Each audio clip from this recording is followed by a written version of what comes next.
get past Coach McMillian's group, and that's a touchdown. But that looks like that's going to be a pretty tough mission this year. We'll first just start off with the fall camp so far. 11 days in, a week left.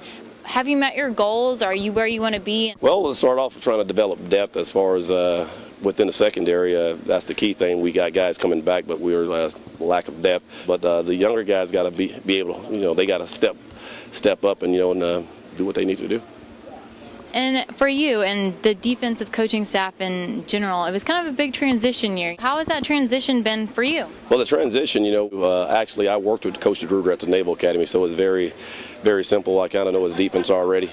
That's the reason why I'm here, but I'm blessed to be here. But to me, defense is defense, and as long as you get a guy in here that knows what's going on, I can handle the adjustments and go with the flow.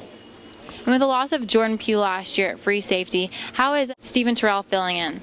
I'll tell you what, Stephen Terrell from the spring until now has had the best camp ever. I love Jordan Pugh, but right now Stephen Terrell has actually, right now is probably a step ahead of Jordan Pugh as far as the maturity, as far as understanding what's going on, as far as the communication. And Stephen Terrell has become a great player. And with the cornerbacks, you have 2 returning starters, and now Coriel Judy up in here in the mix now. How is he competing with all of them? Well, the key thing is Coriel, during the spring, he was a little bit overweight coming off the shoulder injury. So in the spring, he didn't look that good, about 10 to 15 pounds overweight. And right now, Coriel looks fabulous, and actually he will be competing for a starting job. We're looking for guys that we can win with. After last year, it was kind of a tough season for the defense, and this year you kind of go into it with a lot to prove. Would you say this camp, the defense has proved something?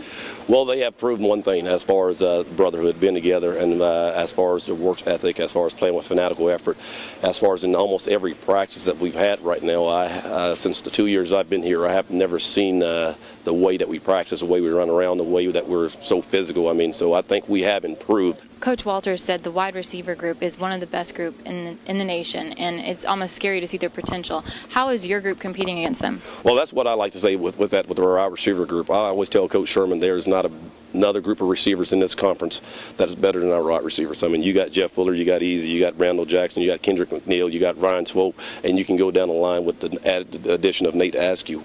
I think we have a great receiving core, and I think we probably have the best in the conference, and I'm not afraid to say that. And so going against the best helps us as corners as far as become better. And what are your expectations for this season? Well, if I was to tell you right now, you wouldn't believe me, so I'm just leaning on God and having the faith of the size of a mustard seed and just going to go from there. Well, like Coach McMillian said, with faith and the Aggie spirit behind him, the defense expectations could be pretty high. Tune in tomorrow for a scrimmage at Kyle Field. This has been Courtney Rowland for AYTV.